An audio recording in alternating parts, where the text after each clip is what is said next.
নমস্কার, আমি বৈশাখী বলছি। গয়নার বাক্সের প্রথম পর্ব যদি আপনারা না শুনে থাকেন, তাহলে আমার চ্যানেলে গিয়ে শুনে আসুন। এটা হলো শীর্ষেন্দু মুখোপাধ্যায়ের গয়নার বাক্সের দ্বিতীয় পর্ব, বসন। বনভোজনের পর সন্ধ্যাবেলা মস্ত চাঁদ উঠল। কোথায়? পাহাড়ের মাথায়। এত বড় চাঁদ আমরা কেউ কখনো দেখিনি।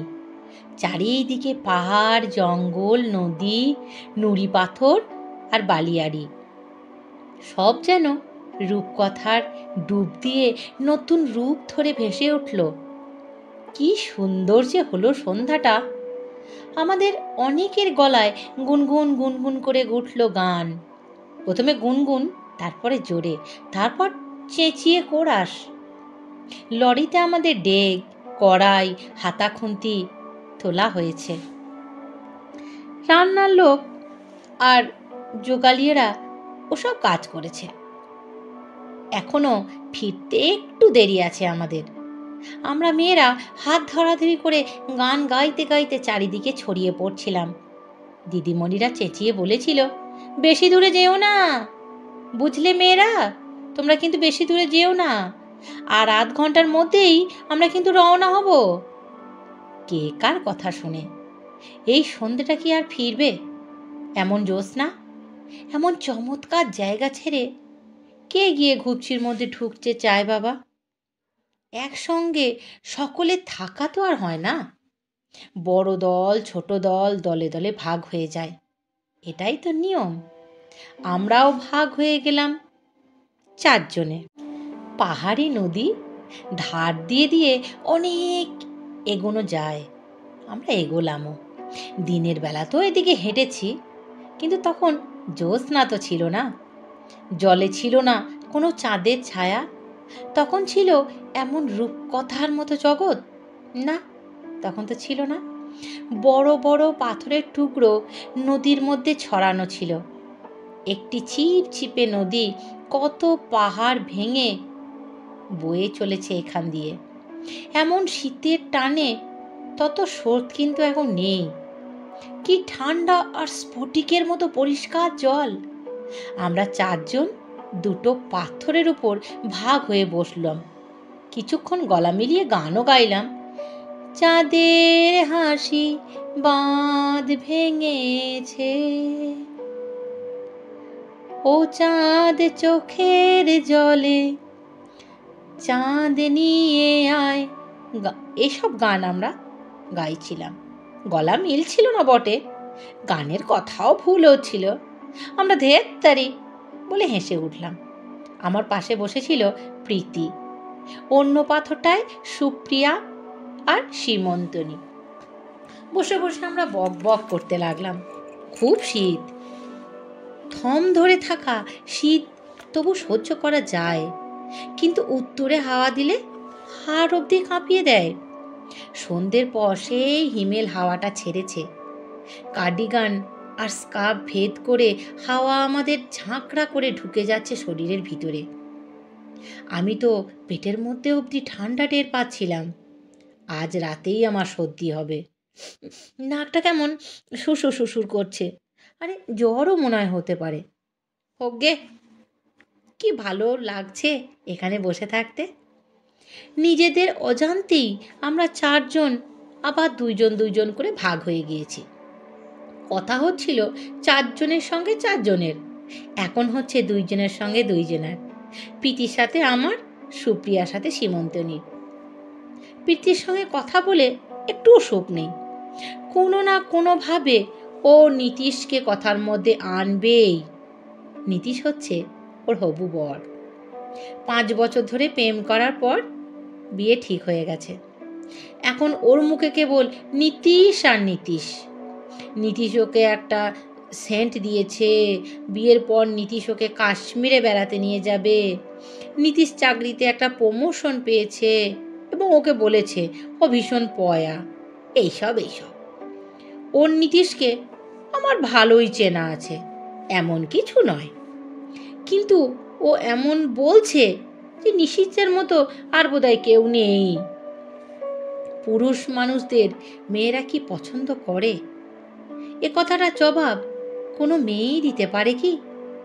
যদিও কলেজের মেয়েরা আলাদা করে বনভোজন করি আমরা, কিন্তু আমাদের কলেজটা হচ্ছে কো এডুকেশন।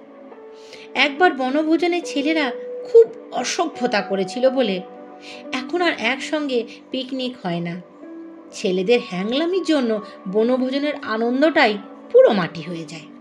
শুধু বনভোজন, রোজ কলেজে কি কিছু একটা ব্যাপার হবেই, কম কিছু নয়। মেয়েদের নজরে পড়ার জন্য, হিরো হওয়ার জন্য ছেলেরা কতই না কি করে। কেউ কেউ তো পাউডার মেখে আসে। যার স্বাস্থ্য ভালো সে মার্শাল ফুলিয়ে বেড়ায়। মেয়েদের কমন রুমে আমরা সেই সব নিয়েই হাসাহাসি করি। নীতিশের কথা ফেঁদে বসার জন্য প্রীতি উসখুস উসখুস করছিল। হঠাৎ বলল, জানিস বসন। আমি বুঝলাম এবার নীতিশ কথার মধ্যে আসছে। আমি দুম করে জিজ্ঞাসা করলাম, আচ্ছা তোদের বিয়েটা কবে যেন? প্রীতি বলল, বিয়ে সে তো বৈশাখ মাসের আগে নয়, আষাঢ়ও হতে পারে। ওর তো ছুটি নেই না, প্রমোশন পাওয়ার পর যা কাজ বেড়েছে। আর ওকে ছাড়া তো অফিস অন্ধকার। ম্যানেজার তো বলেইছে, নীতিশ তুমি না থাকলে অফিস অচল। বিয়ের পরও কি তুই পড়াশোনা চালিয়ে যাবি নাকি? আমি বললাম, ও মা, চালিয়ে যাব না? আমার শাশুড়ি শ্বশুর তো বলেই দিয়েছেন, বৌমা যতদিন পারো কোয়ালিফিকেশন বাড়াও, সংসারে কিছুই তোমাকে করতে হবে না, শেখো, জানো, বড় হও। আমার খুব হাসি পেল। প্রীতি খুব সাধারণ ছাত্রী, ওর কোয়ালিফিকেশনের খুব বেশি বারবার কথা তো নয়। আর প্রীতি হলো সংসারী টাইপের। বিয়ের পরই ও এমন মজে যাবে সংসারে যে পড়াশোনার কথা ওর মনেই পড়বে না। প্রীতি আর নীতিশের কথা শুরু করে দিল। আমি চারিদিকে জ্যোৎস্নার অপার্থিব আলোয় কোন অচেনা জগতে চলে গিয়েছিলাম। মাঝে মাঝে প্রীতির ছেঁড়া ছেঁড়া কথা আমার কিন্তু কানে আসছিল। নীতিশকে তো জানিস কেমন অনেস্ট আর অফরাইট। ও তো বলে তুমি আমার গাইডিং কোর্স। ওর কিচ্ছু চাই না রে, এমনকি ঘড়ি আংটিও নেবে না বলেছে। টাকা পয়সা একদম চেনে না নীতিশ, সব আমাকে সামলাতে হয়। কোনো পুরুষ প্রতি আমার কেন যে কোনো আকর্ষণ নেই তা আমি জানি না। আজ যখন আমার এক দঙ্গল মেয়ে পিকনিকে এসেছি, তখন একটা জিপ গাড়িতে কয়েকটা অবাঙালি ছেলে অনেক দূর পর্যন্ত আমাদের পিছু নিয়েছিল। দিদিমণিরা বারণ করলেন যেন আমরা ওদের দিকে না তাকাই। ছেলেগুলো শীষ দিচ্ছে দিক, গান গাইছে গাক, কিন্তু তোমরা ওদের দিকে তাকাবে না। ছেলেগুলো হাতের কত রকম মুদ্রায় কত রকম ইশারা করছে। মেয়েরা সবাই তো তাই দেখে হাসাহাসি, লুটোলুটি, ঢলাঢলি। শুধু আমারই রাগে গা জ্বলছিল। আমার পিস্তুত দাদা কলিগ, এক ইঞ্জিনিয়ার, সবে আমাদের শহরে এসে বদলি হয়েছে। কয়েকদিনের মাত্র পরিচয়। মাসখানেক আগে লোকটা এক সন্ধেবেলায় আমাকে হঠাৎ জিজ্ঞাসা করলো, আপনি কি ফ্রি আছেন? ছেলেদের হাড়ে হাড়ে চিনি আমি, গলার স্বর শুনলেই বুঝতে পারি হৃদয় ঘটিত ব্যাপার। বেশ কড়া গলায় বললাম, তার মানে?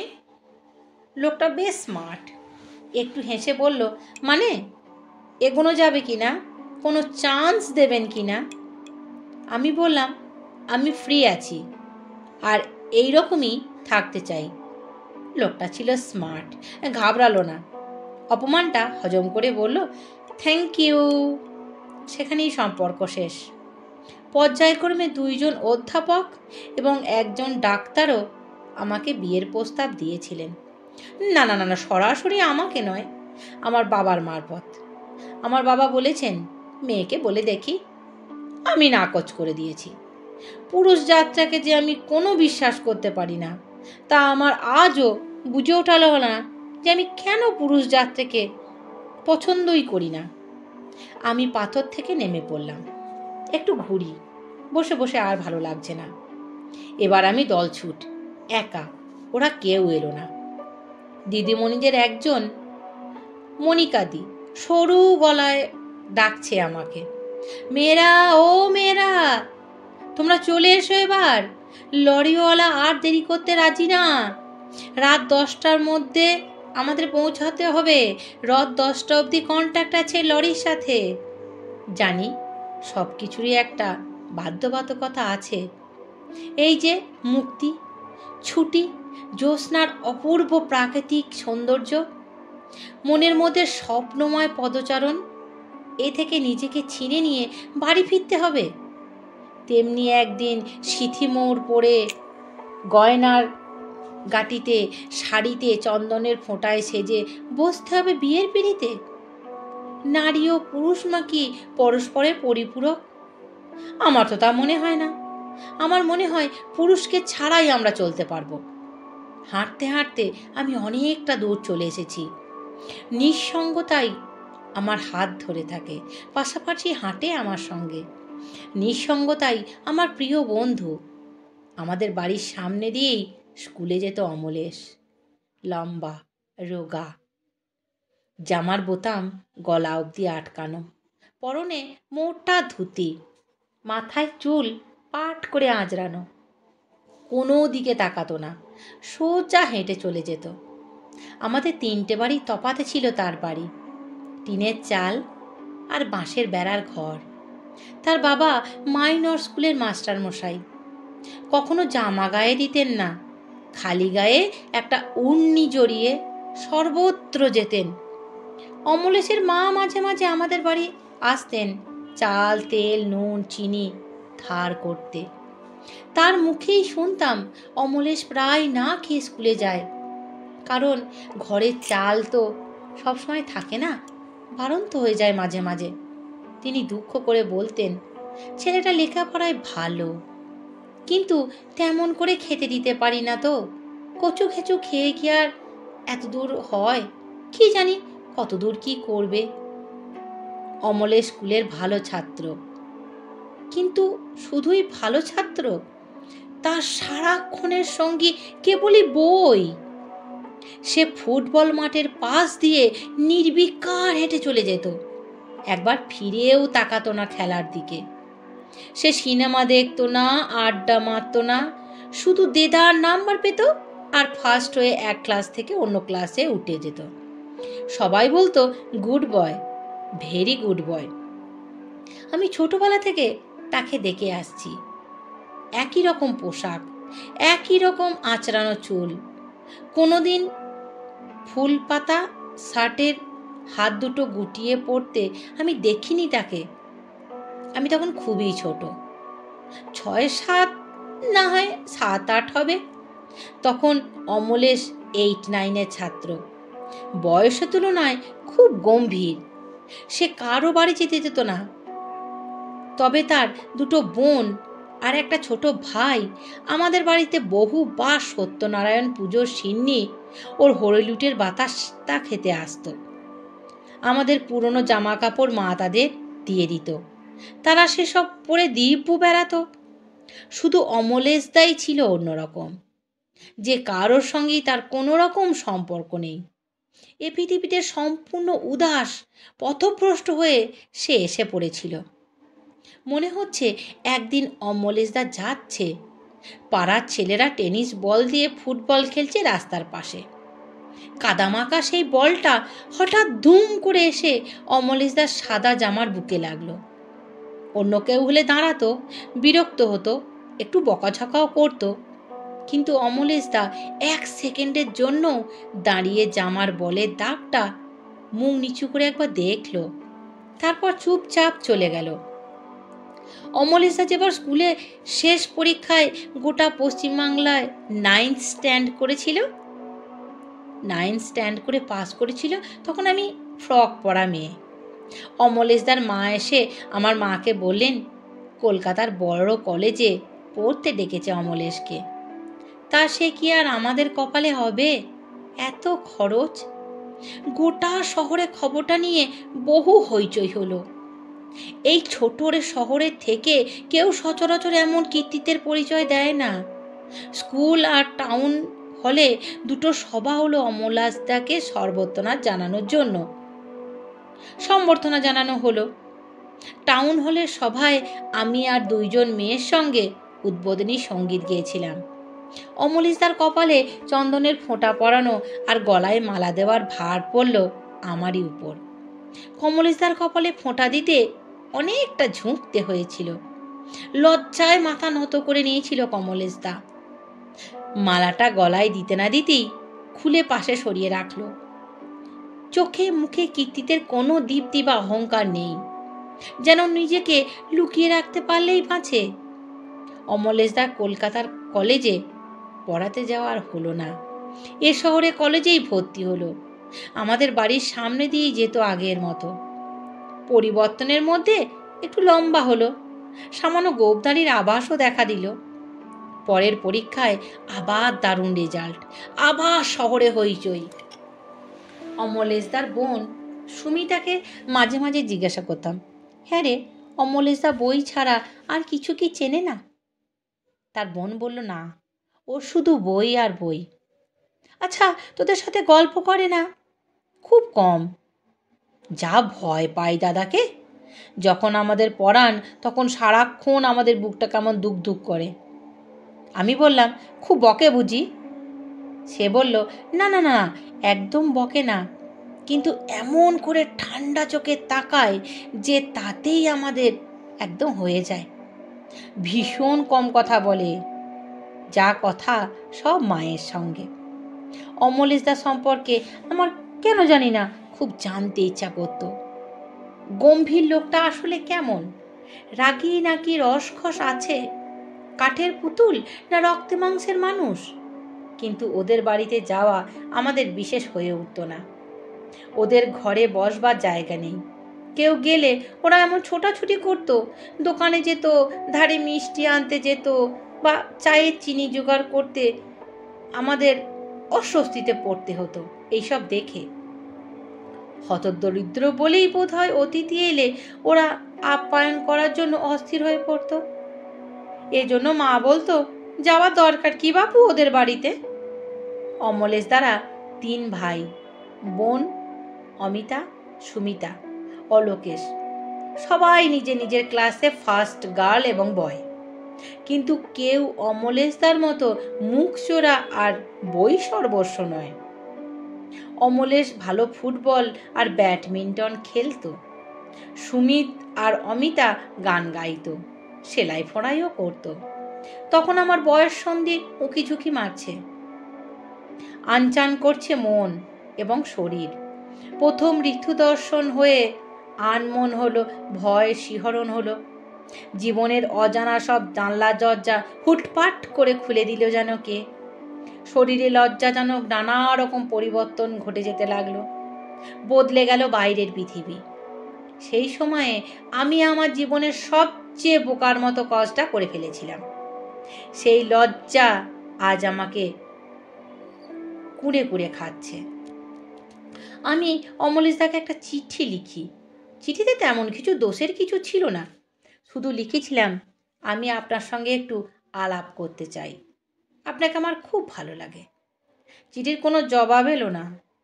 আমি মাকে ধরলাম, মা, আমি অমলেশদার কাছে পড়াশোনা করব, তুমি অমলেশদাকে বলে দাও না, ও খুব ভালো ছাত্র, আমাকে যেন টিউশনি দেয়।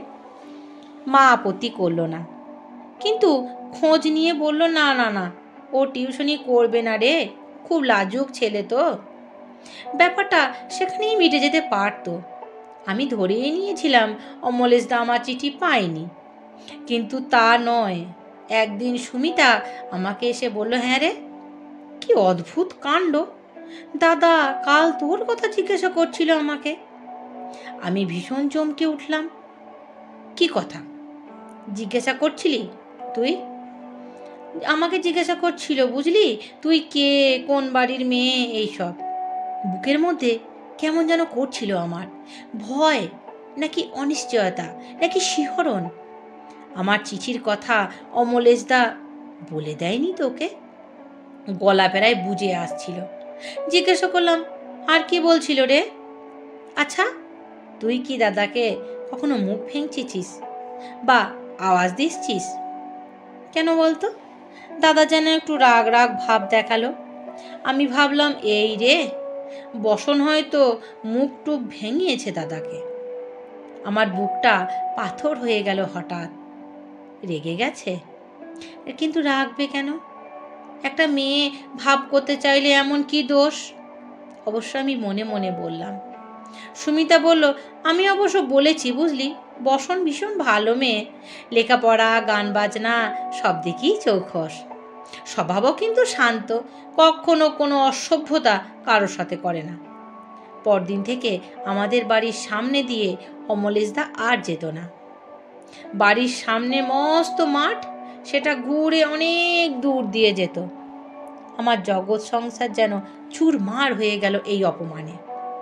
বয়ঃসন্ধির প্রথম রহস্যের ঘেরাটোপে যখন আমাকে ঘিরে ধরেছে, যখন আমার কল্পনার রাজ্যে হাজার রঙের আলোর খেলা চলেছে, তখনই হঠাৎ এই নির্মম অপমান যেন আমার উদ্বিগ্ন নারীত্বকেই ধিক্কার দিল।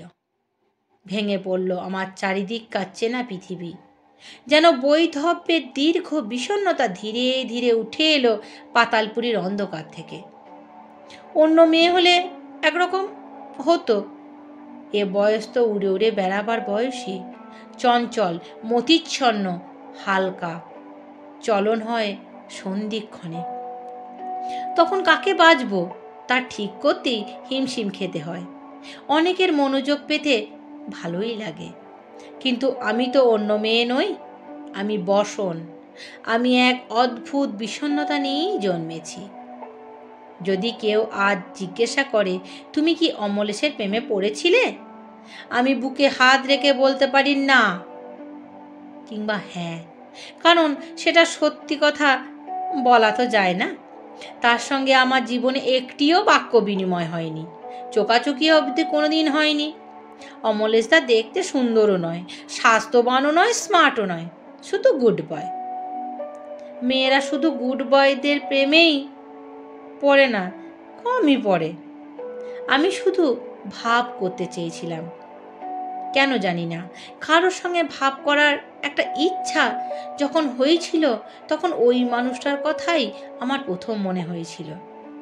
লোকটা আমার চিঠির জবাব দিল না, পথ বদল করল, রাগ করলো আমার উপর। আমার এই বয়সে পুরুষ যাত্রার উপর বিতৃষ্ণা জাগিয়ে দিয়ে এইটুকুই ছিল যথেষ্ট।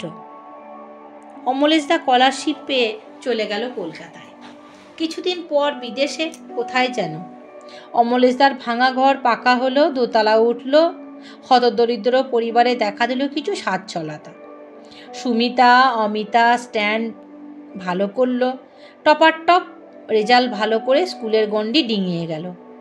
অমলেশ আবার পরীক্ষা দেবে, সবাই জেনে সেও ডিস্ট্রিক্ট স্কলারশিপই পাবে। ওদের পরিবারের সঙ্গে এখনো আমাদের বেশ ঘনিষ্ঠতা। আমরা আর অমলেশের মধ্যে কি হয়েছিল তা কেউ জানে না। আসলে তো কিছু হয়নি এমন যা চোখে পড়ার মতো ছিল, অথচ আমার জীবনটাই পাল্টে দিল সেই নীরব ঘটনাহীন ঘটনা। নিঃসঙ্গতার হাত ধরে আমি জ্যোৎস্নায় হেঁটে হেঁটে অনেকটা চলে গেলাম। একা থাকতে আজকাল আমার বেশ লাগে। এই যে একটু বিষণ্ণতা, একটু মন খারাপ, অতীতের নানা অপমানের স্মৃতিতে একটু ভার হয়ে থাকা বুক চাপা অভিমান, সামান্য হিংসের ছল, এইসব যেন আমার বেঁচে থাকার ঝাল নুন, নইলে বড় আননা হয়ে যেত জীবনটা। শীতের নদী বালিয়াড়ি মস্ত চঞ্চল বিছিয়ে রেখেছে আঁচল, ফটফট করছে জ্যোৎস্না, এত আলো ছুঁচ পড়লেও কুড়িয়ে নেওয়া যায়। নদীর বাঁকের মুখে এসে দাঁড়ালাম। এদিকে একটা নির্জন পাহাড়, স্তব্ধ, মৌন, স্থির। পায়ের কাছ দিয়ে নদী তিতি তিতি তিতির করে বয়ে যাচ্ছে, জলের মধ্যে নুড়ি পাথর অবধি দেখা যাচ্ছে জ্যোৎস্নায়। আর চারিদিকে জনহীন খাঁ খাঁ শূন্যতার দিকে চেয়ে থাকতে থাকতে হঠাৎ আমার মনে হলো, এই যে আমি একা নারী এখানে, আমার জন্য যে পৃথিবীতে কোথাও কেউ অপেক্ষা করে নেই, আমাকে কেউ যে ভালোবাসে না, এটাই আমার পক্ষে ভালো, খুব ভালো। শোভনা দিদিমণির গলার স্বর বিষণ্ণ মানুষের আর্তনাদের মতো কানে এলো, বসন। বসন, কোথায় গেলে তুমি? সবাই লরিতে উঠে পড়েছে, শিগগিরই এসো না। জ্যোৎস্নার নির্মমতার কাছে রূপকথার রাজ্যে আমার একটা গোপন দীর্ঘ নিঃশ্বাস রেখে ফিরে এলাম। দিদিমণির অবশ্য খুব বকলেন, বড্ড ইরেসপন্সিবল মেয়ে তুমি। কত রাত হয়েছে জানো? একজনের জন্য সকলের কত দেরি হয়ে গেল বলো তো। তোমরা আজকালকার মেয়েরা কি যে হচ্ছ, যাক, দিনে দিনে কি যে হচ্ছ তোমরা।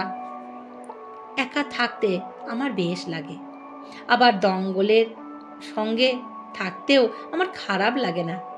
হাসি খুনসুটি গল্প করতে করতে একা আমি ভুলে যাই আমি যেন দুটি মানুষ। হাঁচর পাঁচর করে শাড়ি সামলে উঁচু লরিতে উঠতে খুব হাসাহাসি হলো। শতরঞ্জিতে বসলেন আমাদের 7 জন দিদিমণি। ডেক, কড়াই ইত্যাদির ফাঁকে ফাঁকে মেয়েরা দাঁড়ালো। লরির ডালায় বসলাম 8-10 জন। সামনের দিকে কয়েকজন দাঁড়িয়ে রইল। বেশ ঠেসাঠেসি হয়ে গেল। ডালায় বসতে দিদিমণিরা বারণ করলো। কয়েকজন নেমে উল্টানো ডেক কড়াইয়ের বালতির উপর বসে পড়ল। কড়াইয়ের বালতির হাতল থাকায় সেগুলো উপুর করে ধাপে বসে বসে থাকায় না। লরির ঝাঁকুনিতে ঠক ঠক ঢক ঢক করে আওয়াজ করতে লাগলো, আর তা নিয়ে হাসির ধুম পড়ে গেল। খানিকক্ষণ হাসাহাসির পর আমরা আবার গান ধরলাম। লরি শহরের দিকে এগোচ্ছে। আমরা জ্যোৎস্নার প্লাবিত এক অপার্থিব উপত্যকায় ছেড়ে চলেছি অপসারিত ঘরের দিকে, ঘুপচির দিকে। মানুষ যে কেন বাড়িঘর বানাতে শিখলো, সেই আদ্যিকালের পাহাড়ে গুহায় গাছের তলায় মানুষ থাকতো, বেশ তো ছিল সেটা। বহু জন্মে আগে আমিও হয়তো ছিলাম এক গুহাবাসী মানবী। পাথর ছুঁড়ে শিকার করতাম, আগুনে ঝলসে নিতাম মাংস, পাহাড় জঙ্গল ইচ্ছা মতো ঘুরে বেড়াতাম। বন্ধনহীন কি সুন্দর জীবন। গানে গানে গল্পে ঠাট্টায় অর্ধেক পথ পেরিয়ে এলাম আমরা। শহরে পৌঁছতে রাত 10টা হয়ে যাবে। তারপর যে যার বাড়ি ফিরে যাব। কিন্তু সব লক্ষ্যেরই অনিশ্চয়তা থাকে। বন্দনা দিদিমণি যখন ঘড়ি দেখে শিখা দিদিমণিকে বললেন, আর ঘন্টা খানেকের মধ্যেই আমরা পৌঁছে যাব, ঠিক তখনই লরিতে একটা হেঁচকি উঠতে লাগলো। লরির হেঁচকি তোলা দেখেই আমরা হাসাহাসি শুরু করলাম। শোভনাদি বিরক্ত হয়ে উঠলেন, উফ, তোমাদের হাসির চোটে অস্থির হয়ে গেলাম। লরিটা কিরকম করছে দেখো না কেন তোমরা। ড্রাইভারকে জিজ্ঞাসা করলেন, কি হয়েছে গো লরির? জিজ্ঞাসা করতে না করতেই তিনি বললেন, লরি রাস্তার ঠিক এক পাশে দাঁড় করিয়ে। ড্রাইভার ক্লিনার নেমে বনেট খুলে আলো জেলে কি যেন দেখতে লাগলো। মাধুরীদি জিজ্ঞাসা করলেন, কি হয়েছে ড্রাইভার? ড্রাইভার জবাব দিল, টানছে না, তেলে ময়লা আসছে।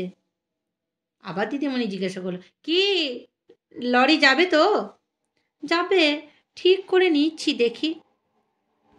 আচ্ছা, দেরি হবে না তো? না না, 5 মিনিট লাগবে, একটু বসুন না। 5 মিনিট গড়িয়ে 15 মিনিট, তারপর আধা ঘন্টা। উদ্বিগ্ন দিদিমণিরা গলা বাড়িয়ে বললেন, কি হয়েছে বলো তো? এতগুলো মেয়ে, আমাদের একটা রেসপন্সিবিলিটি আছে না? চলো, চলবে তো? ড্রাইভার একটু অনিশ্চয়তা গলায় বলল, দেখছি দিদিমণি, সাকসেন গড়বড় করছে। শোভনাদি রেগে গিয়ে বললেন, তোমরা যেন কেমন দায়িত্বহীন, একটা খারাপ লরি নিয়ে ট্রিপ দিলে, এখন কি হবে? কতটা পথ এখনো বাকি তুমি জানো? হ্যাঁ, মেশিনের ব্যাপার দিদিমণি, কিছু তো আর বলা যায় না। গত সপ্তাহে ওভারহল করানো হয়েছিল, বুঝলেন। কিছুক্ষণ পর বোঝা গেল লরি বেশ ভালো রকমেরই গন্ডগোলে পড়েছে। মেয়েদের হাসি ঠাট্টা বন্ধ হয়ে গেল। দিদিমণিরা রাগারাগি করতে লাগলেন। ইন্দিরাদি বললেন, লরি যদি না চলে তাহলে আমাদের তো ফিরতেই হবে, বলো। ড্রাইভার, তুমি কোনো অন্য লরি ঠিক করে দাও। ক্লিনার ছেলেটা সেই চেষ্টাও করলো। ছুটির দিন এবং বেশি রাতে খুব কমই ট্রাক যাচ্ছে। তার মধ্যে একটা থামলো, সেটা চায়ের বাক্সে বোঝাই। ট্রাকের ড্রাইভার নেমে এসে আমাদের ড্রাইভারকে খানিকক্ষণ সাহায্য করে ফের ট্রাক চালিয়ে চলে গেল। আরও 2টো ট্রাক এলো বটে, কিন্তু সে থামলো না। একটা প্রাইভেট গাড়ি থামলো, কিন্তু তাতে 4টে মাতাল। একজন মাতাল বলল, এত মেয়ে ছেলে নিয়ে কোথায় চালান দিচ্ছেন? হ্যাঁ, এই অন্ধকার রাতে আবুধাবি পাচার হচ্ছে নাকি মেয়েগুলো? আর একজন অল্প মাতাল তাকে ধমক দিয়ে বলল, যা, সব ভদ্রলোকের মেয়ে, দেখছিস না পিকনিক পার্টি। 3 নম্বর মাতাল বলল, আরে ড্রাইভার সাহেব, ট্রাকের মুখ খুলে একটা পাইপ ঢেলে দাও, বুঝলে, লরি উড়ে যাবে। মাতাল্লা দাঁড়ালো না। তাদের ড্রাইভার গাড়ি ছেড়ে দিয়ে চলে গেল। ঘন্টা খানিক বাদে ড্রাইভার লরিতে স্টার্ট দেওয়ার চেষ্টা করতে লাগলো। স্টার্টারের শব্দ হুম করে খানিকক্ষণ আমাদের ভরসা দিল মাত্র। লরি কিন্তু ছাড়ল না। ইন্দ্রাদি আর্তনাদ করে উঠলেন, 10টা যে এখানেই বেজে গেল গো, এখন কি হবে? ড্রাইভার খুব লজ্জা লজ্জা মুখ করে বলল, ব্যাটারি ডাউন আছে। শোভনা দিদিমণি বললেন, তাহলে কি হবে? ড্রাইভার বলল, একটু ঠেলে দিলেই চলবে। কিন্তু দিদিমণি বললেন, ঠেলবে কে? হ্যাঁ, দিদিমণিরা কি একটু হাত লাগাবেন? ড্রাইভার যেই বলল একটুখানি লাগালে হবে, বেশি দরকার নেই, একটু ঠেললেই হবে। শুনে আমরা হই হই করে উঠলাম। কেন ঠেলতে পারবো না বলো তো? আমরা কি অবলা? দুপুরে আজ মাংস খাইনি? ঝুপঝুপ করে নেমে পড়তে লাগলাম আমরা। দিদিমণিরা নানা রকম আপত্তির শব্দ করতে লাগলো।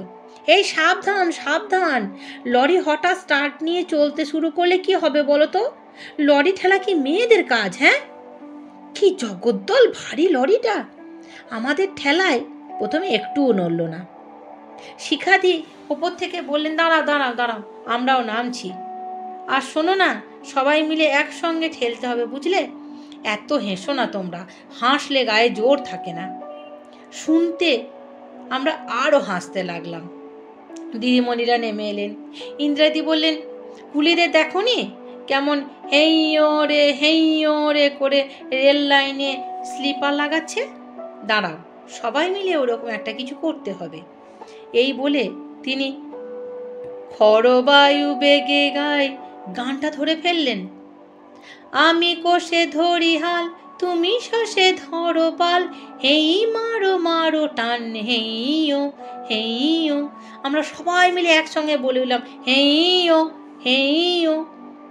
বলল কি, আমাদের যেই না গানটা শোনা, আমাদের হাসিতে পেট ফাটে ফাটে অবস্থা।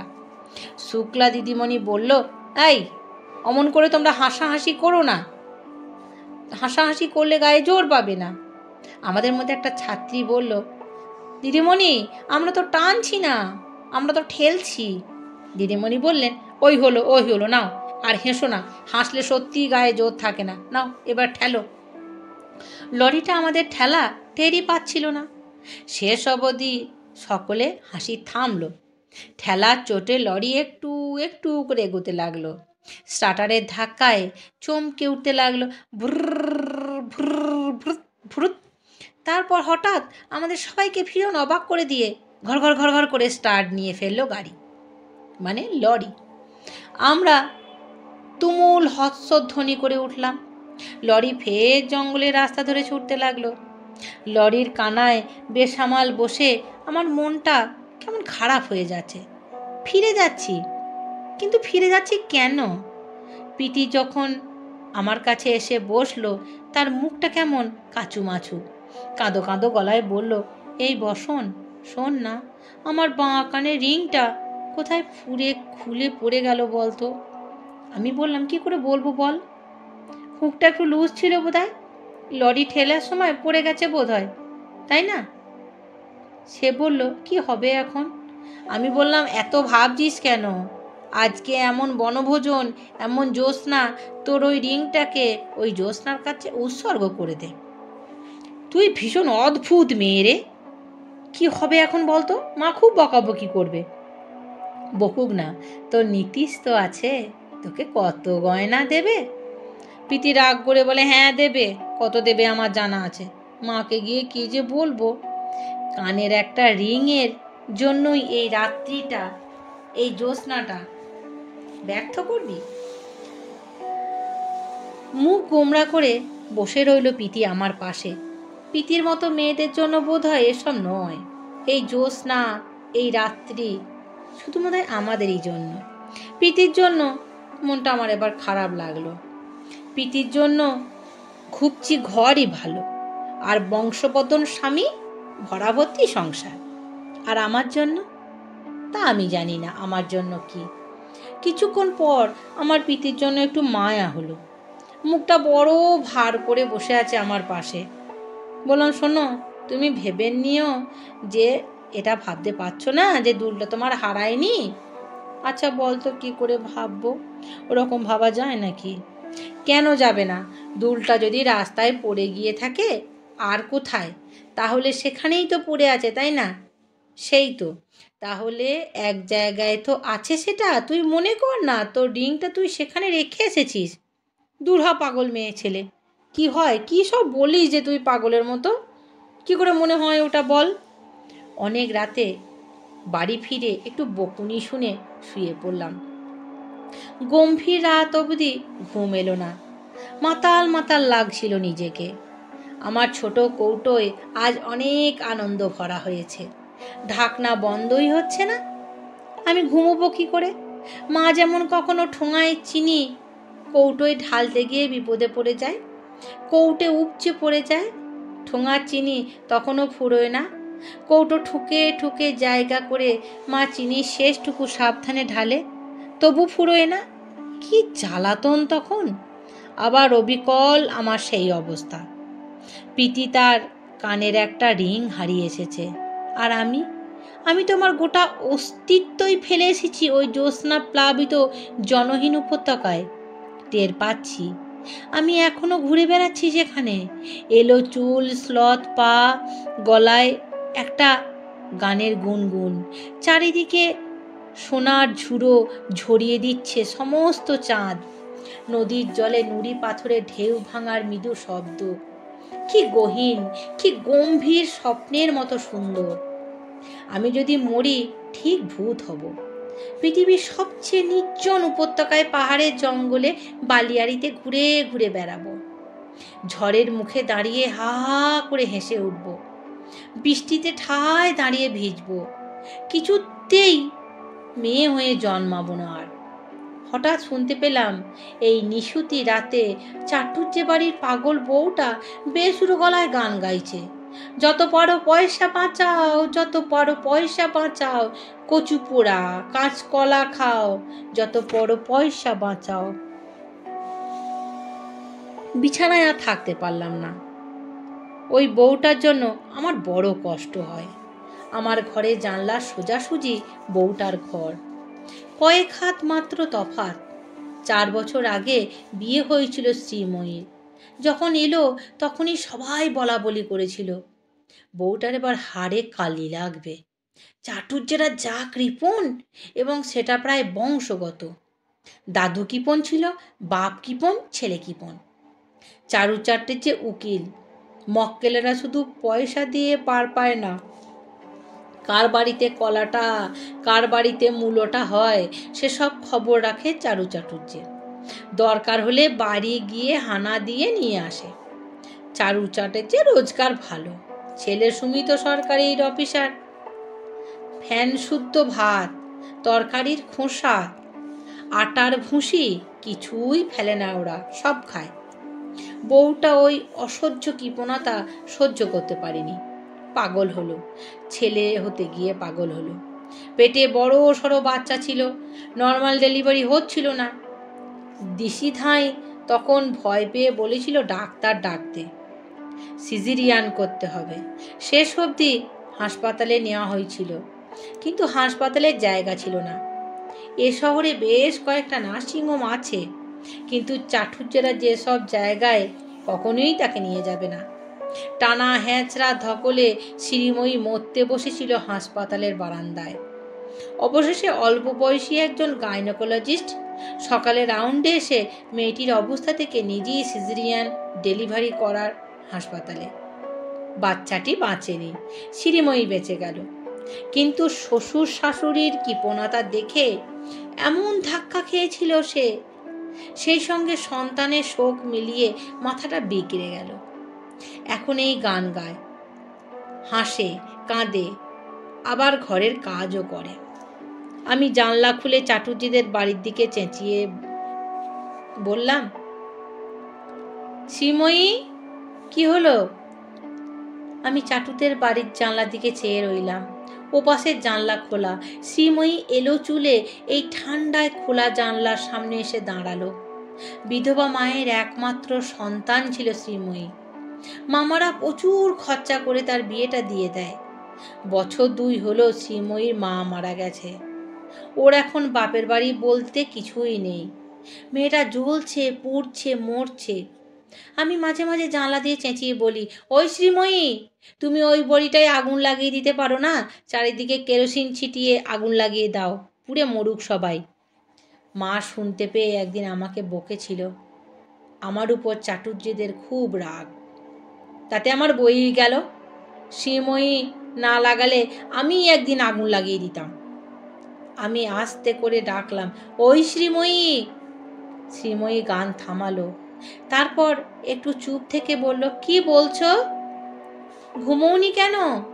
এত রাতে কেউ গান গায়? শ্রীময়ী বলল, আজ কেমন জ্যোৎস্না দেখেছ? জ্যোৎস্না তোমার ভালো লাগে?